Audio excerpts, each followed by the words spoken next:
bạn thân của bạn có thường xuyên phàn nàn với bạn về cuộc hôn nhân không? Vài ngày trước, bạn thân của cô nói với cô rằng chồng cô ta ngoại tình. Cô liền chỉ đạo luôn, sống chung được thì sống, không được thì ly hôn. Chúng ta không thể để bản thân chịu thiệt được. Này, đừng vội, một số bạn thân khuyên vậy là vì cô ta để mắt đến chồng bạn đó. Đúng vậy, sau đó, bạn thân của cô liên tục đăng trên vòng tròn bạn bè rằng cô suy đồi đạo đức. Cô rất tức giận, đến tận nhà tìm cô ta để tranh luận. Không ngờ bị chồng của cô ta chém chết. Khi mở mắt ra lần nữa, cô đã quay trở lại ngày mà bạn thân của cô phàn nàn với cô về chồng cô ta. Mày nói xem tao có thể tiếp tục sống thế này nữa không? Sở Khiết vừa phàn nàn vừa lau nước mắt, cảnh tượng trước khi chết cứ hiện về trước mắt cô. Cô nhớ rằng sau khi bị chồng cô ta là Kinh Lỗi chém trọng thương, cô đã cầu cứu cô ta.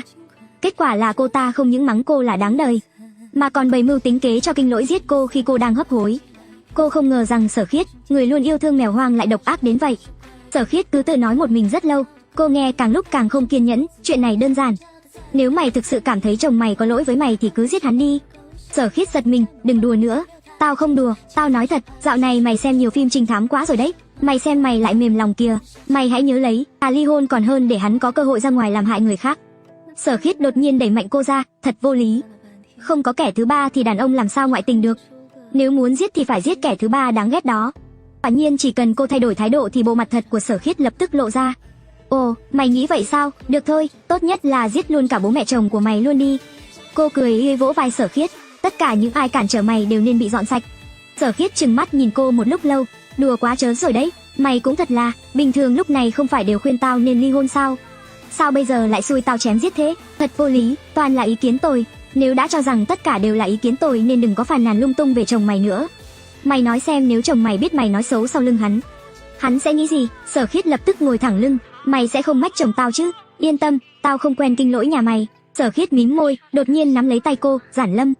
Tao hy vọng chúng ta mãi mãi là bạn tốt, đừng bao giờ vì bất kỳ ai mà cuối cùng lại làm rạn nứt mối quan hệ của chúng ta. Nghe vậy, dạ dày cô như muốn lộn ngược lên, nhưng miệng vẫn phải bình tĩnh đáp, được, nếu thật sự có người như vậy xuất hiện, tao sẽ là người đầu tiên nhảy ra giết chết hắn. Sở Khiết rời đi với vẻ mặt kỳ lạ. Sau khi trở về nhà, cô đã ghi lại những gì đã xảy ra vào thời điểm này ở kiếp trước. Những ký ức trước khi chết ùa về trong tâm trí cô. Rõ ràng là sự thù địch của Sở Khiết đối với cô không phải hình thành trong một sớm một chiều. Hôm đó, cô vừa khuyên Sở Khiết ly hôn, ngay sau đó, cô ta đã đăng một video lên mạng khóc lóc về người bạn thân độc ác. Trong đó có nội dung cô ta nói rằng vào ngày tiệc sinh nhật của cô ta, cô hoàn toàn không quan tâm đến việc cô ta có ở đó hay không, chỉ kéo Kinh Lỗi nói chuyện không ngừng. Kinh Lỗi không muốn cũng không được. Tuy nhiên, sự thật là hôm đó cô và Kinh Lỗi chỉ nói chuyện với nhau vài câu, mà cũng chỉ nói về chuyện của cô ta. Tiếp theo, cô ta còn lấy chuyện cô làm người mẫu ảnh thời sinh viên ra để bôi nhọ cô. Cô ta nói rằng cô luôn sống buông thả, thường lợi dụng công việc để quyến rũ đàn ông, bắt họ chu cấp tiền sinh hoạt cho cô. Còn nói rằng cô thỉnh thoảng gửi những bức ảnh riêng tư cho Kinh Lỗi xem. Kinh Lỗi không muốn xem cũng không được, cô đã xem những bức ảnh riêng tư được Sở Khiết đăng lên. Trong những bức ảnh đó, chỉ có phần đầu là của cô, từ cổ trở xuống đều là ảnh ghép. Lúc đầu, cô nghĩ rằng Sở Khiết chỉ bị Kinh Lỗi lừa. Vì vậy, cô muốn đến tận nhà tìm cô ta để hỏi cho ra nhẽ. Cô thậm chí còn nghĩ rằng kết cục tệ nhất là họ sẽ hoàn toàn cạch mặt nhau, không bao giờ liên lạc nữa. Tuy nhiên, bài học này quá đắt giá. Quay lại lần này, cô không muốn giải quyết những cảm xúc rác rưởi của Sở Khiết nữa.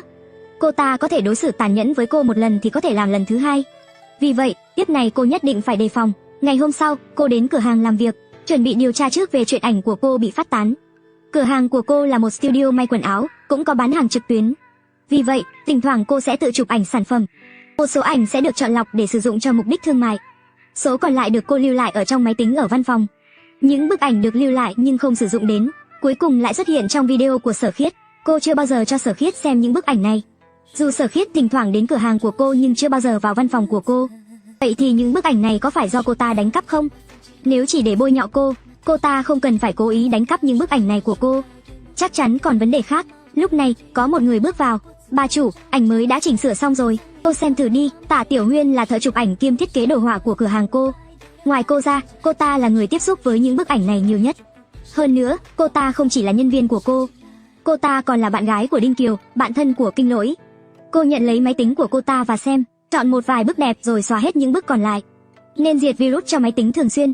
Gần đây có rất nhiều loại virus vớ vẩn, cẩn thận kẻo ảnh người mẫu bị phát tán ra ngoài, bị người ta ghép ảnh lung tung. Tả Tiểu Huyên rõ ràng sửng sốt, trước đây cô không bao giờ nhắc nhở nhiều như vậy. Sao vậy? Không sao, chỉ thấy hôm nay cô đột nhiên nhắc đến chuyện ghép ảnh. Ồ, vừa nãy tôi vô tình mở một trang web không lành mạnh, phát hiện ra có rất nhiều bức ảnh không thể chấp nhận được, lại là người quen của tôi. Những bức ảnh đó rõ ràng là ảnh ghép. Thời buổi này, quyền riêng tư cá nhân bị xâm phạm nghiêm trọng, tốt nhất nên chú ý. Cô bịa ra một cái cớ, sau đó quan sát kỹ biểu hiện của Tả Tiểu Huyên. Tả Tiểu Huyên siết chặt chiếc máy tính trong tay, lại liếc nhìn bàn làm việc của cô. Vậy cho tôi xem thử đó là trang web nào được không?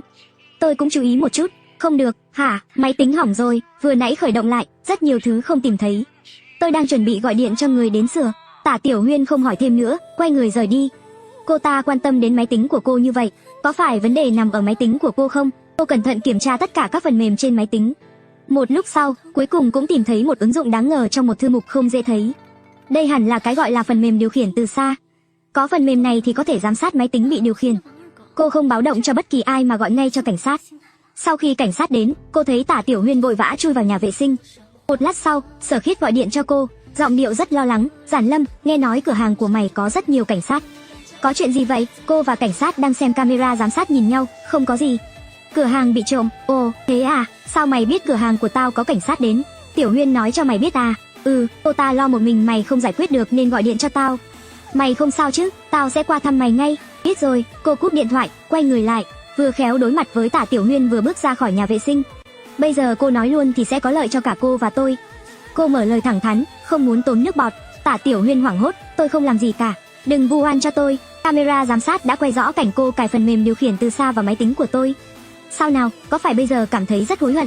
Không kịp xóa dữ liệu camera giám sát. Không phải. Tả Tiểu Huyên vội vàng lùi về phía cửa. Tôi không cố ý, thực sự không cố ý. Tôi bị ép buộc mà. Ai ép cô? Cô túm Tả Tiểu Huyên lại. Tả Tiểu Huyên ngã bịch xuống đất. Tôi không dám nói. Cảnh sát đều ở đây rồi, cô còn gì không dám nói. Tả Tiểu Huyên liên tục lắc đầu, mím chặt môi, nước mắt trào ra. Cảnh sát đưa Tả Tiểu Huyên đi. Khi Sở Khiết và Kinh Lỗi đến, sắc mặt của họ đều lộ vẻ căng thẳng. Lần này gặp lại Kinh Lỗi, tay cô không kìm được mà run rẩy. Nhưng cô chỉ có thể cố gắng giữ bình tĩnh để không bị lộ. Giản Lâm, Tiểu Huyên đâu? Sở Khiết lo lắng hỏi. Bị cảnh sát đưa đi rồi.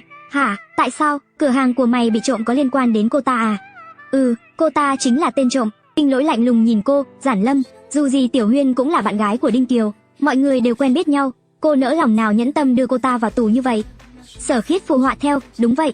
Cô ta đã trộm gì, hay là để bọn tao đền bù cho cô ta? Mày đến nói chuyện với cảnh sát, làm cho mọi chuyện êm xuôi đi. Cô ngẩng đầu nhìn Sở Khiết. Từ bao giờ mày lại thân thiết với Tả Tiểu Huyên như vậy? Ôi giời, đâu có. Sở Khiết vội vàng nắm tay cô nũng nịu. Không phải vì Đinh Kiều và Kinh Lỗi là bạn sao? Mày lại là bạn của tao. Mày làm như vậy sẽ khiến Kinh Lỗi rất khó xử. Mày hãy từ bi một lần, đến đồn cảnh sát rút đơn kiện đi. Được không? Cô đẩy Sở Khiết ra. Không phải tao không muốn giúp vợ chồng mày. Tả Tiểu Huyên đã cài một phần mềm điều khiển từ xa vào máy tính của tao. Cả sổ sách và bản thiết kế của studio tao đều nằm trong máy tính đó. Bây giờ có tài liệu bị mất, cô ta phải phối hợp điều tra. Biểu cảm của Sở Khiết lập tức trở nên nghiêm túc. Kinh Lỗi vẫn khinh thường, cái studio nhỏ của cô có thể có bí mật gì? Tôi thấy cô nghĩ nhiều quá rồi. Hơn nữa, cô cũng biết Đinh Kiều là người như thế nào. Hôm nay cô làm bạn gái nó khổ sở như vậy, sớm muộn gì nó cũng sẽ trả thù. Cô trợn mắt, có một người bạn gái như vậy mà không chạy vội, còn muốn trả thù tôi á? Hắn phải cảm ơn tôi mới đúng. Bạn gái có chuyện thì phải chạy trốn sao? Sở Khiết trừng mắt nhìn cô. Mày nói những lời này, người không biết còn tưởng là mày vì nhớ Đinh Kiều nên mới cố tình đối xử tệ với Tả Tiểu Huyên đấy. Nhìn xem, người có tư duy chỉ quanh quẩn chuyện tình dục thì đều như vậy. Đinh Kiều chỉ là một con cóc chớt, chỉ có những người não tàn như Tả Tiểu Huyên mới thích hắn. Kinh Lỗi còn muốn khuyên cô nhưng cô đã lười đối phó với họ. Tốt nhất hai người nên mong Tả Tiểu Huyên không khai ra gì. Như vậy cô ta mới có thể bình an vô sự trở về từ đồn cảnh sát. Mày nói vậy là có ý gì? Là ý cảnh cáo. Sở Khiết còn muốn tranh cãi với cô thì bị Kinh Lỗi kéo đi. Lúc ra khỏi cửa, hai người họ cãi nhau. Anh chỉ thấy cô ta đẹp hơn tôi nên mới không nỡ dạy dỗ. Tôi sẽ không bỏ qua cho anh. Được rồi, đi thôi, về còn có chuyện gấp. Cô day huyệt thái dương, điên hết cả rồi. Những ngày tiếp theo, cô đã kiểm tra kỹ lưỡng từng ngóc ngách trong studio và nhà cô. Studio thì không sao, nhưng cô lại tìm thấy 7 camera lỗ kim trong nhà. Cô lập tức cảm thấy rùng mình. Những chiếc camera này không biết đã theo dõi cô bao lâu. Nhất cử nhất động hàng này của cô đều nằm trong tầm kiểm soát của người khác. Có phải Sở Khiết làm không? Cô lại báo cảnh sát. Cảnh sát vẫn phán đoán Tả Tiểu Huyên có khả năng gây án cao hơn. Mà Tả Tiểu Huyên cũng đã thừa nhận. Hôm sau, cảnh sát báo tin tốt. Họ đã lần theo đầu mối máy chủ điều khiển từ xa trong máy tính của cô. Cuối cùng cũng tìm ra vị trí máy chủ. Vị trí này là một nhà máy cũ nát bỏ hoang. Cảnh sát đã phục kích nhiều ngày. Cuối cùng vào một đêm nọ đã bắt được Đinh Kiều đang đến tiêu hủy bằng chứng. Hóa ra tên khốn này vẫn luôn âm thầm điều hành một trang web bất hợp pháp. Nội dung trong trang web đó không thể tả nổi, toàn là những nội dung quay lén bằng các thủ đoạn biến thái. Nhưng kỳ lạ là trong số những nội dung đó không có cô. Đinh Kiều bị bắt, cảnh sát đã ra thông báo trên nền xanh. Chuyện này nhanh chóng gây xôn xao trên mạng, những cuộc thảo luận về an toàn của phụ nữ diễn ra liên tiếp. Tất cả những quen biết Đinh Kiều và Tả Tiểu Huyên đều không tin họ là loại người như vậy. Sở Khiết và Kinh Lỗi cũng bắt đầu bị mọi người nghi ngờ có tham gia vào vụ án. Lại thêm 2 ngày nữa, vì lời khai của Đinh Kiều, Sở Khiết và Kinh Lỗi đã bị cảnh sát gọi đi thẩm vấn. Còn cô với tư cách là người báo án cũng đến đồn cảnh sát. Nhìn thấy chúng ta bị mọi người bàn tán, mày hài lòng rồi chứ? Vừa nhìn thấy cô, Sở Khiết đã muốn tát cô. Tâm trạng của Kinh Lỗi thì ổn định hơn cô ta. Hắn giữ cô ta lại, đây là đồn cảnh sát, đừng có làm bậy. Tôi không làm bậy. Sở Khiết hất tay Kinh Lỗi ra. Ban đầu chuyện này có thể hóa lớn thành nhỏ, hóa nhỏ thành không. Kết quả vì cô ta, chúng ta mới bị mọi người chỉ trỏ. Cô ta căn bản không coi tôi là bạn. Cô nhún vai tỏ vẻ vô tội, không phải chứ? Chẳng lẽ hai người thật sự tham gia vào vụ án quay lén của Đinh Kiều? Nếu đúng là như vậy, Sở Khiết, uổng công trước đây tao còn coi mày là bạn thân nhất của tao. Mày bớt giả vờ thanh cao đi. Sở Khiết tức giận xông tới. Lần này Kinh Lỗi không cản cô ta, nhưng cái tát của cô ta chưa kịp giáng xuống thì cô đã tát lại. 6 tiếng bôm bốp, Sở Khiết lập tức choáng váng. Mày dám đánh tao? Bản thân mày cũng là phụ nữ, nhưng lại không hề đồng cảm với những gì mà những cô gái khác phải trải qua, còn liên tục bao che cho tên tội phạm. Đánh mày, tao còn thấy nhẹ tay đấy. Mày, Kinh Lỗi, cô ta đánh tôi kìa, anh không quản à? Sở Khiết quay sang mách Kinh Lỗi. Kinh Lỗi nhìn cô với ánh mắt u ám. Giản Lâm, cô quá đáng rồi đấy. Cô nhướng mày, vậy anh muốn trả thù à? Đánh đi, Kinh Lỗi, đánh cô ta cho tôi. Kinh Lỗi nhìn về phía cảnh sát đang đứng gác, cuối cùng vẫn không dám ra tay. Sở Khiết lập tức khóc lóc ầm ĩ, chỉ trích Kinh Lỗi không bênh vực mình. Kinh Lỗi nghiến răng nghiến lợi nhìn cô, kéo Sở Khiết vào trong. Đinh Kiều ở trong phòng thẩm vấn 2 ngày đầu vẫn không chịu khai, nhưng cuối cùng cũng không chịu nổi chiến thuật tâm lý của cảnh sát. Cuối cùng đã khai ra một số manh mối quan trọng. Hắn nói người chủ thực sự đứng sau nhà máy đó là Kinh Lỗi. Hắn chỉ là tay sai của Kinh Lỗi, việc quay lén để kiếm lời đều do Kinh Lỗi chỉ đạo. Hắn chỉ cung cấp hỗ trợ kỹ thuật, còn việc cài đặt phần mềm gián điệp và camera để theo dõi cô. Hắn nói rằng cô là mục tiêu săn đuổi cá nhân của Kinh Lỗi. Đồng thời Kinh Lỗi cũng cảnh cáo hắn, bất cứ thứ gì liên quan đến cô, ngoài Kinh Lỗi ra, không ai được đụng vào. Nhưng bên kia Tả Tiểu Huyên lại khai rằng, mọi hành động của cô ta đều do Đinh Kiều ép buộc. Kẻ chủ mưu đứng sau tất cả cũng chỉ có Đinh Kiều. Vì Đinh Kiều thích cô nhưng không có được, nên muốn thông qua việc theo dõi cô để thỏa mãn dục vọng chiếm hữu của mình. Ban đầu cô ta không muốn hợp tác với Đinh Kiều làm những chuyện như vậy, nhưng Đinh Kiều liên tục dùng ảnh riêng tư của cô ta để đe dọa. Cô không biết tại sao lời khai của Tả Tiểu Huyên với Đinh Kiều lại khác nhau đến vậy. Chỉ dựa vào lời khai không có bằng chứng của Đinh Kiều thì không thể kết tội Kinh Lỗi. Sở Khiết và Kinh Lỗi đã trả lời thẩm vấn của cảnh sát. Cô trả lời cũng không hề có sơ hở. Ra khỏi đồn cảnh sát, Sở Khiết đi về phía cô. Tao xin lỗi. Cô cười lạnh, sao mày không bảo Đinh Kiều xin lỗi đi? Người cắn các người là hắn. Sở Khiết chỉ vào mặt mình. Tao bảo xin lỗi mày là vì cái tát vừa rồi. Thần kinh. Cô lười để ý đến Sở Khiết, quay sang thấy Kinh Lỗi ở bên cạnh, lập tức nghĩ đến lời khai của Đinh Kiều. Ghê tởm. Cô nghiến răng, mở cửa xe lên xe rồi phóng đi. Trong gương chiếu hậu, ánh mắt Kinh Lỗi đầy oán độc nhìn cô. Điện thoại liên tục đổ chuông. Là Sở Khiết. Cô khó chịu nên chặn cô ta luôn. Sau khi về đến nhà, cô xem lại một số manh mối đã liệt kê trước đó, nghĩ mãi không ra động cơ giết cô của Kinh Lỗi là gì. Cô nhớ kiếp trước khi cô và Sở Khiết xảy ra xung đột, ban đầu hắn chỉ đứng một bên xem kịch, cho đến sau đó không biết có chuyện gì kích động, hắn đột nhiên dùng dao đâm cô từ phía sau. Mỗi nhát dao, hắn đều đâm chính xác như một tên đồ tể giàu kinh nghiệm, khiến cô không có cơ hội phản kháng. Hắn chắc chắn không phải lần đầu giết người. Buổi tối, cô nhận được một tin nhắn kết bạn trên WeChat. Xem ảnh đại diện vẫn là Sở Khiết. Cô không kiên nhẫn mở ra, nội dung bên trong khiến cô giật mình. Giản Lâm, để tránh bi kịch của kiếp trước, lần này, trước khi vụ án chưa được phá hoàn toàn, tốt nhất mày nên chuyển đến một thành phố khác để sống đi. Tao không muốn nhìn thấy mày chớt trước mặt tao nữa. Cô cầm điện thoại hồi lâu mới định thần lại, tức là Sở Khiết cũng được sống lại. Xem ra kiếp trước cô ta không có một kết cục viên mãn. Cô không trả lời tin nhắn của cô ta, cho đến khoảng 9 giờ tối, cô ta lại gửi cho cô một tin nhắn WeChat. Bây giờ tao đang ở đồn cảnh sát, mày có thể đến đây một chuyến không? Cô không nghĩ nhiều, lập tức lái xe đến đồn cảnh sát. 10 mấy phút sau, cô gặp Sở Khiết với mái tóc rối bù và khuôn mặt sưng đỏ. Lúc này Sở Khiết đang ấm ức kể khổ với cảnh sát. Bên cạnh cô ta còn có Kinh Lỗi. Kinh Lỗi hờ hững trả lời câu hỏi của cảnh sát như một con robot vô cảm. Trước đây khi Sở Khiết phàn nàn với cô về Kinh Lỗi, cô ta không hề nói rằng mình bị bạo hành gia đình. Bạo hành mà không gây hậu quả nghiêm trọng thì cảnh sát thường không làm gì kẻ bạo hành. Vì vậy, cuối cùng Kinh Lỗi chỉ bị giáo dục bằng miệng vài câu. Sở Khiết quay sang nhìn cô, trong mắt chứa đầy nước mắt. Kinh Lỗi nhướng mày với cô rồi đứng dậy bỏ đi. Cô nhìn Sở Khiết, đi thôi, về nhà tao. Sở Khiết gật đầu, họ đi một mạch không nói lời nào. Sở Khiết cúi đầu, không ngừng bước tay. Sau khi về đến nhà, vừa vào cửa, Sở Khiết đã quỳ xuống đất. Giản Lâm, tao xin lỗi. Cô cúi mắt nhìn cô ta, lời xin lỗi này của mày từ đâu mà ra? Mày xin lỗi vì vu khống tao, hay mày xin lỗi vì đã bày mưu cho Kinh Lỗi giết tao? Không phải vậy, Giản Lâm, mày nghe tao nói đã. Sở Khiết nắm lấy tay cô. Thật ra đoạn video đó là Kinh Lỗi ép tao quay, lúc đó tao bị bắt cóc, tao không muốn chút nào. Hơn nữa, tao nói giết mày là để Kinh Lỗi mất cảnh giác. Tao muốn nhân cơ hội đó bỏ trốn nhưng không thành công. Hắn đã quay lại giết luôn tao. Cô nghe mà giật thót tim. Rốt cuộc là thế nào, mày nói rõ cho tao. Sở Khiết kể cho cô nghe cái gọi là nguyên nhân sự việc lúc đó. Thực ra trước đó tao đã nghe theo lời mày, muốn ly hôn với hắn. Nhưng hắn không đồng ý. Cho đến lần đó, hắn đưa cho tao một đoạn văn bản và một số bức ảnh. Nói rằng chỉ cần tao dùng những thứ đó làm một video, hắn sẽ đồng ý ly hôn với tao. Cô Sa sầm mặt, vậy là mày đã làm theo. Tao không thể không làm. Giản Lâm, hắn dùng ảnh riêng tư của tao để uy hiếp tao. Tao nghĩ chỉ cần có thể ly hôn, sau khi ly hôn, tao sẽ vạch trần bộ mặt thật của hắn. Xin lỗi và đền bù cho mày là được, nhưng không ngờ hôm đó mày lại đích thân đến tìm tao. Mày không nên làm như vậy. Cô cười khẩy, đúng là tao không nên, nhưng mày cũng nên biết rõ tính cách của tao. Tao không thể vô cớ bị oan uổng như vậy. Sau khi video được đăng lên, tao đã gọi điện cho mày vô số lần. Nhưng nếu mày thực sự coi tao là bạn, mày không nên không nghe điện thoại của tao. Vì lúc đó Kinh Lỗi đã nhốt tao lại, cho dù tao muốn báo cho mày đừng đến thì cũng không làm được. Vậy nên hắn nhốt mày là để dụ tao đến nhà mày à?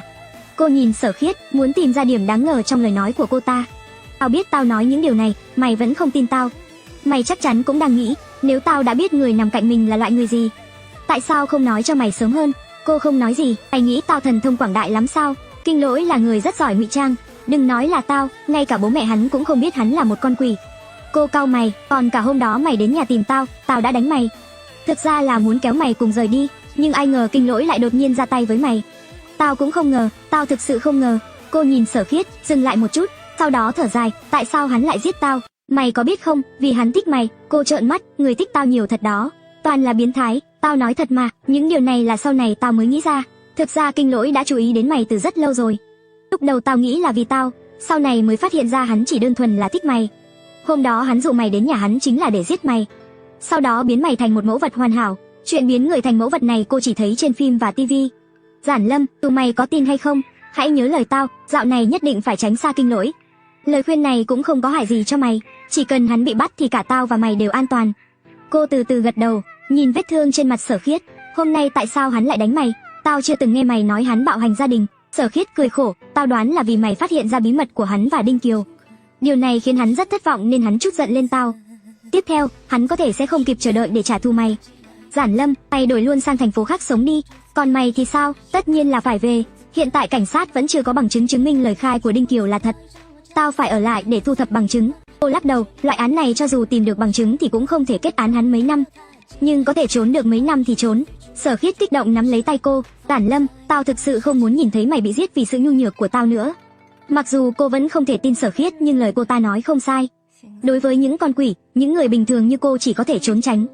Tao sẽ cân nhắc kỹ lời khuyên của mày. Sở Khiết cảm thấy yên tâm. Sau đó, cô ta rửa mặt qua loa ở nhà cô rồi rời đi. Trước khi ngủ, cô lôi ra bức ảnh chụp chung của cô và Sở Khiết thời đại học. Thời đó họ như hình với bóng, bây giờ giữa họ lại có một mạng người. Những lời Sở Khiết nói nghe có vẻ rất đáng tin, nhưng cô luôn cảm thấy có gì đó kỳ lạ. Bên cạnh khung ảnh còn có một mẫu vật bướm xanh được đóng khung tinh xảo. Đó là món quà Sở Khiết tặng cô trước khi tốt nghiệp. Ngày hôm sau, cô đến studio làm việc, vừa vào cửa đã thấy một người đi tới. Là Kinh Lỗi. Anh đến đây làm gì? Sở Khiết đâu? Cô giả vờ thoải mái, cố gắng không để lộ ra chút căng thẳng nào. Sở Khiết ở nhà có việc phải làm. Tôi nghe cô ấy nói cô sắp chuyển đi, có đúng không? Nụ cười của Kinh Lỗi khiến cô nổi hết cả da gà. Tin tức của hắn đúng là nhanh thật. Hai vợ chồng này một người hát một người họa, rốt cuộc đang diễn trò gì vậy? Tôi định ra ngoại thành xem mặt bằng mới. Studio của tôi làm ăn không tệ. Kinh Lỗi gật đầu, đã chọn được địa điểm chưa? Cần tôi giúp một tay không? Cô mỉm cười, Kinh Lỗi, tôi thân với anh lắm sao? Cũng không tính là thân lắm. Kinh Lỗi nhìn cô từ trên xuống dưới, nhưng cô là bạn của Sở Khiết, bạn của cô ấy thì cũng là bạn của tôi. Giúp cô không phải là điều nên làm sao? Cô không muốn tốn nước bọt vô ích với Kinh Lỗi, không cần đâu. Cửa hàng của tôi còn có việc phải làm, nếu không có việc gì thì anh về đi. Kinh Lỗi nhíu mày, Giản Lâm, cô còn giận tôi vì chuyện Đinh Kiều sao? Lúc này, các nhân viên xung quanh bắt đầu thì thầm to nhỏ, cảm thấy thái độ của Kinh Lỗi đối với cô có chút quá mức. Anh quá đáng rồi đấy. Kinh Lỗi, mời anh ra ngoài. Kinh Lỗi nhún vai, không sao, tôi có nhiều thời gian. Giản Lâm, cô sẽ trở thành người của tôi. Cô không kìm được mà quay đầu chạy vào nhà vệ sinh nôn thốc nôn tháo. Kinh Lỗi đã đi rồi, hắn và Sở Khiết, một trước một sau, đã khiến cô nảy sinh ý định muốn nhanh chóng rời khỏi đây. Buổi trưa, cô thông báo cho các nhân viên trong studio nghỉ làm. Sau đó, cô lái xe đến đồn cảnh sát. Cô đề nghị với cảnh sát rằng cô muốn thử xem mình có thể khiến Tả Tiểu Huyên và Đinh Kiều tiết lộ thêm manh mối không. Cảnh sát cân nhắc rồi đồng ý. Người đầu tiên bị thẩm vấn là Tả Tiểu Huyên. Tả Tiểu Huyên không ngờ cô sẽ đến, liền cúi đầu xuống, xin lỗi. Tôi không đến đây để nghe cô nói những điều này. Tả Tiểu Huyên, tất cả những bức ảnh riêng tư của cô trong tay Đinh Kiều đều đã bị xóa sạch. Bây giờ cô còn lo lắng là vì có người đang dùng mạng sống của ai đó để đe dọa cô sao? Ví dụ như em trai cô, ngoài cái này ra, cô không nghĩ ra được Tả Tiểu Huyên còn có lý do gì khác để che chở cho Kinh Lỗi. Một cảnh sát khác nghe vậy thì sửng sốt, ý cô là sao? Vụ án này không liên quan đến mạng người, vì vậy, ngay từ đầu, họ cũng không nghĩ đến mạng người. Sắc mặt Tả Tiểu Huyên thay đổi nhưng cô ta nhanh chóng lấy lại bình tĩnh, không có. Tôi đã vào tù rồi, còn ai có thể đe dọa tôi? Chuyện này không nghiêm trọng đến vậy, vậy sao? Nhưng hôm qua Sở Khiết nói với tôi, sở dĩ Kinh Lỗi để mắt đến tôi có thể là muốn giết tôi. Đinh Kiều có lẽ cũng biết điều này, còn cô là đồng phạm trong vụ án. Thật sự không biết gì về kế hoạch của Kinh Lỗi sao? Vừa nói những lời này, cô vừa nói vừa quan sát biểu cảm của Tả Tiểu Huyên. Ánh mắt đầy vẻ khó tin của cô ta có ý gì? Chẳng lẽ cô ta thật sự không biết? Đồng chí cảnh sát, các anh đã đến quê nhà của Tả Tiểu Huyên để điều tra về em trai cô ta chưa? Tất nhiên rồi, nhưng cô ta và em trai không có mối quan hệ tốt. Em trai cô ta suốt ngày đánh nhau với người khác, cả năm cũng không liên lạc với cô ta lấy một lần. Tả Tiểu Huyên vẫn không nói gì, còn cô quay lại và đi gặp Đinh Kiều. Đinh Kiều cũng nói rằng hắn đã khai hết những gì cần khai. Đinh Kiều, anh có biết Kinh Lỗi muốn giết tôi không? Đinh Kiều sửng sốt, mắt đảo quanh, sao tôi biết được? Hắn còn giết người nữa cơ à? Không đúng, phản ứng của Đinh Kiều cũng không đúng. Cảnh sát bên cạnh dường như cũng nhận ra điều gì đó. Khi cô bước ra khỏi phòng thẩm vấn, cảnh sát liền sắp xếp người điều tra lại mối quan hệ xã hội của Đinh Kiều và Tả Tiểu Huyên. Sau khi rời khỏi đồn cảnh sát, cô quyết định lên đường đến ngoại thành ngay lập tức. Cô đặt vé máy bay gần nhất đến thủ đô. Cô cũng không biết có phải do căng thẳng không, nhưng suốt dọc đường, cô cứ cảm thấy như có người đang theo dõi mình. Sau khi lên đường cao tốc sân bay, con đường phía trước rất tắc. Xe nối đuôi nhau, không thể nhúc nhích. Lúc này, có người gõ vào cửa kính xe của cô. Có chuyện gì vậy? Cô cảnh giác nhìn đối phương. Đối phương là một người đàn ông trẻ tuổi trông chỉ khoảng 20 tuổi. Biểu cảm của hắn rất lo lắng. Xin hỏi có kích thủy lực không? Cốp xe của tôi bị nổ rồi. Người đàn ông rất sốt ruột, chỉ vào một chiếc SUV màu đen đỗ ở làn đường khẩn cấp bên phải. Cô nhìn người đàn ông không quen biết, nghĩ ngợi một lúc rồi kéo phanh, sau đó đi đến cốp xe lấy dụng cụ thay lốp cho hắn. Cảm ơn cô. Người đàn ông vừa nói cảm ơn vừa đi theo sau cô. Của anh đây. Cô xách hộp dụng cụ định đưa cho người đàn ông, thì đột nhiên một luồng gió từ phía sau ập đến. Cô theo bản năng né sang một bên. Người đàn ông loạng choạng một bước rồi ngã thẳng vào cốp xe. Chiếc cờ lê trong tay cũng bay ra ngoài. Cô sợ hãi cầm hộp dụng cụ đập vào đầu người đàn ông một cái thật mạnh. Sau đó nhanh chóng đóng cửa cốp xe lại, quay đầu chạy về phía ghế lái. Người đàn ông không kịp tránh né, bị cửa đập vào đầu. Hắn hung dữ lao đến túm lấy cô. Mẹ kiếp, đứng lại cho tao. Những tài xế khác trên đường thấy vậy liền mở cửa xe xuống để giúp đỡ. Nhưng người đàn ông đột nhiên hét lớn, đừng xen vào chuyện của người khác, đây là vợ tôi. Nghe nói là mâu thuẫn gia đình, các chủ xe lập tức không quan tâm nữa. Có người chỉ giúp mắng người đàn ông vài câu rồi thôi. Đúng lúc này, con đường phía trước thông thoáng, các chủ xe lần lượt lên xe. Cô nhấn ga và nhanh chóng rời đi. Người đàn ông bị cô hất văng ra xa nhưng hắn nhanh chóng lái xe đuổi theo, đâm mạnh vào đuôi xe cô. Cô giữ vững tay lái và vội vàng gọi cảnh sát. Người đàn ông vẫn tiếp tục tấn công, như thể không giết chết cô thì không chịu dừng tay. Đến một ngã ba phía trước, cô làm theo chỉ dẫn của cảnh sát và rẽ vào đường phụ. Xe cảnh sát vẫn chưa đến. Không được, cô không thể ngồi chờ chết. Cô dứt khoát nhấn ga hết cỡ, nhanh chóng lao về phía trước. Sau đó, khi người đàn ông cũng tăng tốc, cô đột ngột đánh lái và đâm vào xe của người đàn ông. Khi cảnh sát đến hiện trường đã trở nên hỗn loạn. Mau cứu người! Cảnh sát lao về phía cô. Cô ôm lấy trán đang chảy máu, nghĩ đến khoảnh khắc ngàn cân treo sợi tóc vừa rồi vẫn còn thấy sợ hãi. Người đàn ông bị thương khá nặng nên được đưa đến bệnh viện. Cô chỉ bị thương nhẹ. Sau khi sơ cứu, cô theo cảnh sát về đồn. Lúc này, Sở Khiết đột nhiên gọi điện. Cô nhìn điện thoại nhưng không nghe máy. Cô cũng thật là gan dạ, dám quay đầu đâm lại. Là muốn cùng chết với đối phương sao? Cảnh sát xem lại camera giám sát trên đoạn đường đó, đáy mắt hiện rõ vẻ bất lực và kinh ngạc. Cô mệt mỏi cười, sao có thể chứ? Các anh cũng thấy rồi đấy, lúc đó hắn đâm tôi mạnh đến mức nào. Có mấy lần tôi suýt bị lật xe, nếu tôi không đánh cược một phen, thì khi các anh đến, có lẽ tôi đã chết rồi. May mắn là cô cực thắng rồi, đối phương sợ chết hơn cô. Cảnh sát nhìn vào băng gạc trên trán cô bực bội trợn mắt. Đúng vậy, tôi rất may mắn, khi hai xe gần như sắp va chạm, người đàn ông đó đột nhiên đánh lái và lướt qua xe cô. Nhưng cuối cùng do quán tính, xe của hắn vẫn đâm vào cột điện. Hành vi của cô cuối cùng được xác định là phòng vệ chính đáng. Ra khỏi đồn cảnh sát, cô lấy điện thoại nhắn tin cho Sở Khiết. Tao bị thương rồi, đang ở đồn cảnh sát, mày có thể đến đón tao không? Sở Khiết, được, tao đến ngay. 10 phút sau, xe của Sở Khiết dừng trước cửa đồn cảnh sát. Cùng cô ta đến còn có Kinh Lỗi. Hai người này nhìn cô, biểu cảm lo lắng hơn nhau. Ai làm mày bị thương thế này? Hai người đồng thanh hỏi cùng một câu, hỏi xong còn nhìn nhau. Cô nhìn Sở Khiết, tao gọi mày đến, tao mày lại đưa cả hắn đến đây. Hắn cứ nhất quyết đòi đi theo. Sở Khiết đỡ cô và định đưa cô lên xe của cô ta. Cô ấy lái xe không vững, hay là ngồi xe của tôi đi? Kinh Lỗi nắm chặt lấy cô. Không được, anh lái xe quá liều. Sở Khiết lại kéo cô về. Dừng lại, hai người đang giành giật con cái ở đây à? Cô hất tay Kinh Lỗi ra và mở cửa xe của Sở Khiết. Sở Khiết làm một cử chỉ đắc thắng với Kinh Lỗi rồi lên ghế lái. Để tao đưa mày về nhà trước nhé, Giản Lâm. Cô hờ hững một tiếng. Trong gương chiếu hậu, Kinh Lỗi vẫn luôn bám theo sau xe của Sở Khiết. Sở Khiết liếc nhìn biểu cảm của cô. Giản Lâm, mày có biết hôm nay người tấn công mày là ai không? Cô lắc đầu. Có phải là người do Kinh Lỗi thuê không? Không phải. Tại sao, mày vẫn còn bênh vực hắn à? Tất nhiên là không. Kinh Lỗi thích nhất chính là khuôn mặt này của mày. Mục tiêu của hắn là biến mày thành mẫu vật hoàn hảo nhất. Làm sao có thể để mày bị thương trên mặt được? Khi nói những lời này, Sở Khiết vô cùng phấn khích. Cho đến khi nhận ra cô đang nhìn cô ta mới có chút kiềm chế. Cô ta không đưa cô về nhà mà vẫn tiếp tục lái xe. Sau khi rẽ vào một con đường vắng, cô ta đã dễ dàng cắt đuôi được Kinh Lỗi. Sau đó, cô ta rẽ vào đường cao tốc. Cuối cùng, họ đến một khu nhà bỏ hoang ở ngoại ô. Suốt chặng đường, cô không nói một lời. Bây giờ ai đang truy đuổi cô đã không còn quan trọng nữa. Quan trọng là chúng sẽ không bỏ qua nếu không giết được cô. Vì vậy, cô thà chủ động tạo cơ hội cho chúng còn hơn. Lúc này, mặt trời đã lặn và xung quanh tối đen như mực. Nhưng trên tòa nhà bỏ hoang có một nơi sáng đèn. Giản Lâm, nếu hôm nay Kinh Lỗi không cố tình đến gặp mày, mày cũng nghe lời tao chạy trốn sớm hơn, tao cũng sẽ không thuê người giết mày. Tao thực sự rất trân trọng tình bạn này. Hóa ra là cô ta. Cô cười khẩy, để Sở Khiết kéo cô ra khỏi xe. Thấy cô không phản kháng, Sở Khiết tức giận. Mày không tò mò tại sao tao lại đối xử với mày như vậy sao?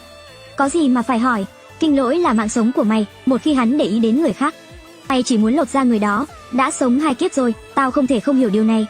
Sở Khiết kéo cô lên lầu, cuối cùng dùng dây trói cô vào một chiếc ghế. Nhưng có một điều mày vẫn hiểu sai. Tiếp trước, dù tao có hận mày đến mức nào cũng không nghĩ đến chuyện tự tay giết mày. Mày nói xem rốt cuộc mày có gì tốt? Tại sao Kinh Lỗi lại thích mày đến vậy? Hắn giết mày rồi vì tức giận khi tao đề nghị chia xác, nên còn giết cả tao. Cô nắm chặt tay. Vậy kiếp này mày đã nghĩ thông rồi. Muốn tự tay giết tao à? Đương nhiên, nhưng mày phải xếp hàng. Mày còn nhớ con bướm xanh mà tao tặng mày không? Tuy chuyên ngành của tao và Kinh Lỗi khác nhau nhưng sở thích thì giống nhau. Chỉ khi biến thứ mình thích thành mẫu vật mới có thể khiến nó mãi mãi ở bên mình. Cô nghe mà giật mình. Mày muốn biến Kinh Lỗi? Kinh Lỗi đã đối xử với mày như vậy ở kiếp trước, chắc mày phải hận hắn lắm.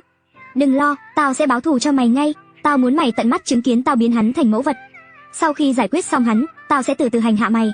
Nửa giờ sau, cuối cùng Kinh Lỗi cũng đến. Hắn bước nhanh chóng lên lầu, vừa nhìn về phía cô bị trói trên ghế. Chết tiệt, sao Sở Khiết lại đối xử với cô như vậy? Tôi sẽ cởi trói cho cô ngay. Cô bình tĩnh nhìn Kinh Lỗi chạy đến, ánh mắt di chuyển về phía sau hắn.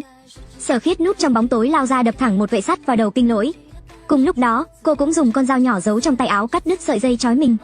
Kinh Lỗi bị đánh gần như ngất xỉu, nhưng khi Sở Khiết lại giơ gậy lần thứ hai, hắn xoay người dùng hết sức đè Sở Khiết xuống đất. Đàn bà chết tiệt, mày dám đánh tao, tao thấy mày muốn chết rồi đó. Được thôi, nếu mày có thể biến tao thành mẫu vật thì mày cũng có bản lĩnh. Đồ vô dụng, dạy mày làm mẫu vật lâu như vậy mà mày vẫn làm tệ. Hừ, ai muốn biến mày thành mẫu vật chứ? Mày không xứng. Hai người vật lộn trên sàn nhà, vừa đánh vừa chửi nhau. Cô đếm thời gian thật kỹ, nhân lúc hỗn loạn đã lén vứt sợi dây đã cắt, chạy thẳng về phía lối ra. Đứng lại, đừng chạy. Kinh Lỗi lập tức chú ý đến cô. Ngay lúc đó, Sở Khiết nhặt một thanh gỗ nhỏ trên sàn, đâm mạnh vào cổ Kinh Lỗi, máu lập tức phun ra. Kinh Lỗi co giật ngã xuống. Sở Khiết cười lớn đẩy Kinh Lỗi ra và chạy về phía cô. Cô không dừng lại, tiếp tục chạy xuống. Đừng động đậy. Ánh sáng trên cầu thang đột nhiên chiếu lên. Cảm ơn trời đất, cảnh sát cuối cùng cũng đến. Cuối cùng, Sở Khiết cũng bị khống chế trên sàn, không thể tin được mình lại thất bại. Giản Lâm, mày cố ý tính kế tao giết Kinh Lỗi. Tao sẽ giết mày. Sở Khiết điên cuồng vùng vẫy, ánh mắt như rắn độc nhìn chằm chằm vào cô. Sống sót sau tai nạn, cô thở phào nhẹ nhõm. Cô ngồi xuống nhìn Sở Khiết. Tao cũng không ép mày giết Kinh Lỗi. Hơn nữa, nếu không phải các người đánh lạc hướng xe cảnh sát theo dõi tao, Kinh Lỗi có chết thảm như bây giờ vì không đợi được cứu hộ không? Giản Lâm, tao sẽ không để mày yên. Xác của Kinh Lỗi được đưa đi, hiện trường để lại cho nhân viên giám định.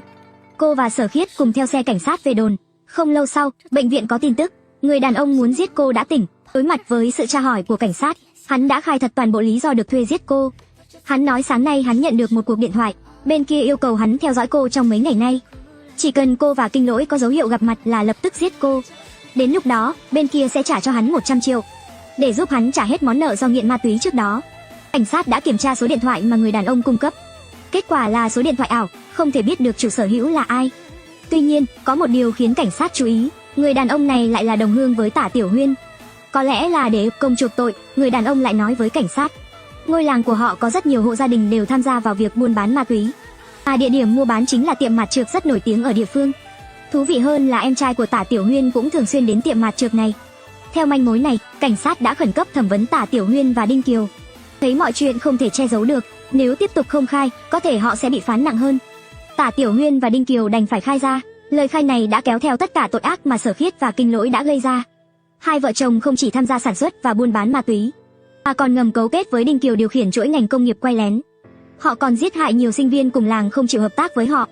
Xác của những sinh viên này đã bị họ mang đi làm thành từng mẫu vật, mà xác chết hẳn là được giấu ở nhà Kinh Lỗi. Nửa đêm, cảnh sát đã khám xét nhà Kinh Lỗi. Xác chết nhanh chóng được tìm thấy, tất cả đều được giấu trong kho chứa đồ của nhà hắn. Nhưng tại hiện trường có một chuyện khác khiến người ta rùng mình hơn. Những người bị làm thành mẫu vật còn có cả bố mẹ của Kinh Lỗi. Cô đột nhiên nhớ lại kiếp trước khi cô bị giết. Cô và Sở Khiết cãi nhau nên vô tình đẩy một cánh cửa ra. Cô tưởng đó là phòng của bố mẹ hắn. Ngày hôm sau, cảnh sát đã ra thông báo nền xanh. Vụ buôn bán ma túy, giết người xuất phát từ việc quay lén này cuối cùng cũng khép lại. Dư luận một lần nữa xôn xao. Một số phương tiện truyền thông mạng không biết lấy thông tin cá nhân của cô từ đâu, ngày nào cũng đến trước cửa studio của cô để phỏng vấn. Cô thấy phiền quá nên đành phải đóng cửa studio tạm thời. Sở Khiết, Tả Tiểu Huyên, Đinh Kiều nhanh chóng được chuyển giao cho viện kiểm sát xử lý. Sau khi ra tòa, Sở Khiết bị kết án tử hình vì nhiều tội danh. Tả Tiểu Huyên và Đinh Kiều vì không trực tiếp giết người, nên một người bị phán tù có thời hạn, một người bị phán tù trung thân. Trước khi bị cảnh sát áp giải đi, Sở Khiết hung dữ nhìn cô, Giản Lâm, tốt nhất là mày đừng mơ thấy tao vào lúc nửa đêm. Kiếp sau nữa, tao vẫn sẽ giết mày. Cô mỉm cười đáp lại, tao sẽ chờ xem.